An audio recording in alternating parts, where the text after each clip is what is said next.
Plotinus tells us nothing about his life in his own writings, and all our information about him comes from the biography which his disciple and editor Porphyry wrote as an introduction to the Enneads. Fortunately, this is a reliable source. Porphyry seems to have taken care to be accurate, and his account of the 6 years of the end of Plotinus' life when he was with him at Rome is based on close personal knowledge.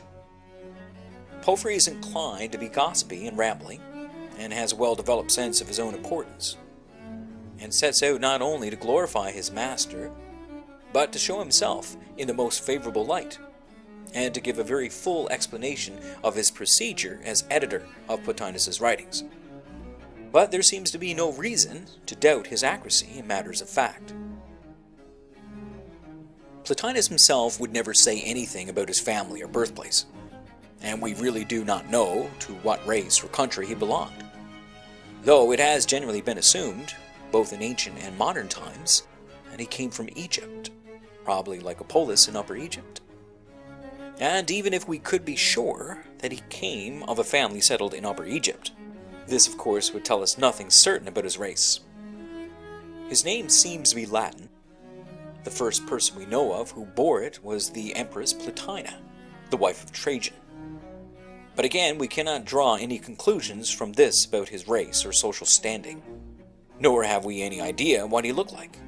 Porphyry tells us that a good portrait of him was painted in spite of his objections and without his knowledge.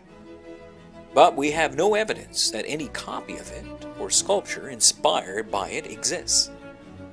It has been tentatively suggested that a very fine portrait of a philosopher on an ancient sarcophagus represents Plotinus, but there are really no very good reasons for the identification. There is, however, one thing we can be certain about. From Plotinus' own writings, and everything else we know of him, and that is that he was fully and completely Greek by education and cultural background. Plotinus was born in 205 AD and died in 270. His life, that is, covers one of the most turbulent, insecure, and unhappy periods in the history of the Roman Empire. But the external fears of his lifetime have left no trace in his writings.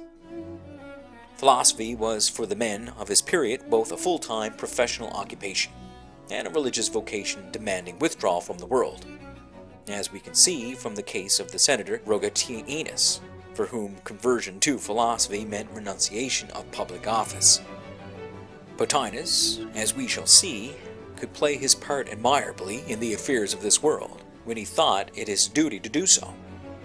But what occupied his mind and fills his writings was the by now immense and complicated tradition of the Greek philosophical schools, contained in a massive bulk of literature, and his own personal intellectual religious experience.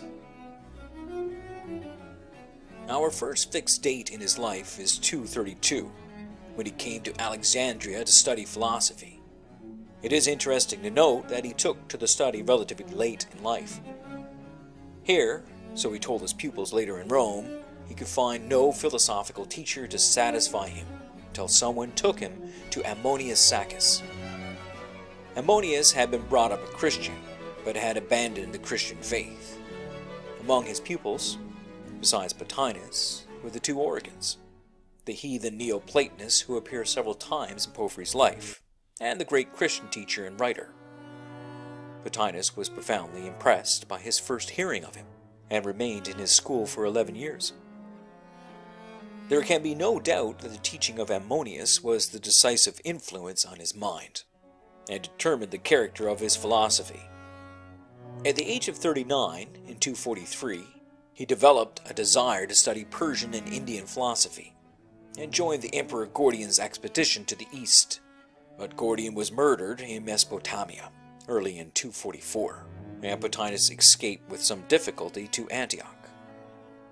The important thing about this episode, from the point of view of our understanding of Plotinus' thought, is that he never in fact established any sort of contact with Eastern thinkers.